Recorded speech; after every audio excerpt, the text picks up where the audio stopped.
In 1967, Israel went to war. Israel had the Six-Day War, and they got the Kotel back. From 48 to 67, they didn't have any access to the Kotel. And now in 1967, they got the Kotel back. This Rabbi Grossman was a young man, living young, Me'ah She'arim. There's no place on the planet that's more sheltered than Me'ah She'arim. He's living in Me'ah She'arim, and he says, here's my chance. It was around Shavuot, maybe it was Shavuot itself. We went to the Kotel, he says. I'm standing at the Kotel and I'm crying. I can't believe the gift Hashem just gave the Jewish people. He gave us back the Kotel. He says, so as I'm standing at the Kotel, I said, Hashem, I need to do something for you. He said, what can I do for you? He says, what's the number one thing in the world Hashem cares about most? His children.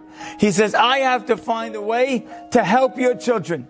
He says, here's what I'm going to try to do. Let me find the worst town in the entire country.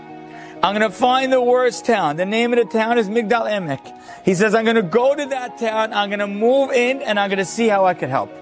Now again, if you know anything about Israel, Me'ah She'arim and the worst town in Israel have nothing to do with each other. You can't be more further apart.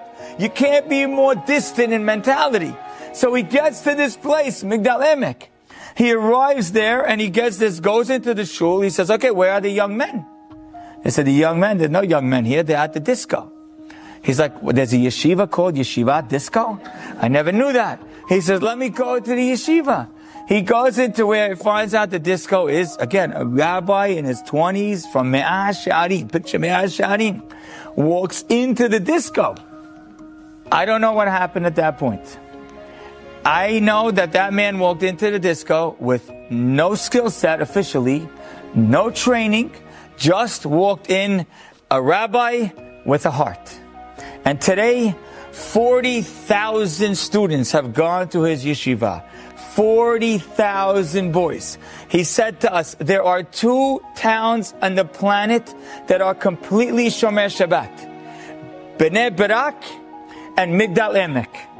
He says crime has gone down almost 100%. Because in this area, when I got started, the crime was the highest. The drugs, the alcohol, the abuse, all of the crazy things, the stealing, the rob, was the worst in the country. What'd he do? If he would have come to me 1967, the day after Shavuot, and he would have said to me, I want to help Hashem's children, I would have said, find 6 kids in Me'ah She'arim and learn with them. Teach them some Gemara. That's what you know how to do. If you would have told me, now I'm going to go to the north of Israel, plant myself in some random town, I'm going to walk into a disco, and like, you don't even know what to say. You don't speak their language. They look at you like you're an alien. What are you going to do? How you can even try? What's the point? Easily I would have sat him down and said, nah, don't waste your time. But he moved in. And once he moved in, things started to happen. All of a sudden he's talking to one boy and the boy said, my brother's in jail. He says, your brother is my brother because we're both Jews. He goes to visit the boy's brother in jail. Now he has systems of learning in jails all over Israel because started with that one boy. 40,000 people have gone to his institution and come out completely different. How do you go from walking into a disco with no clue what to say to 40,000 people later? How do you do it? The answer is you build a ladder and let Hashem figure out how you get to heaven.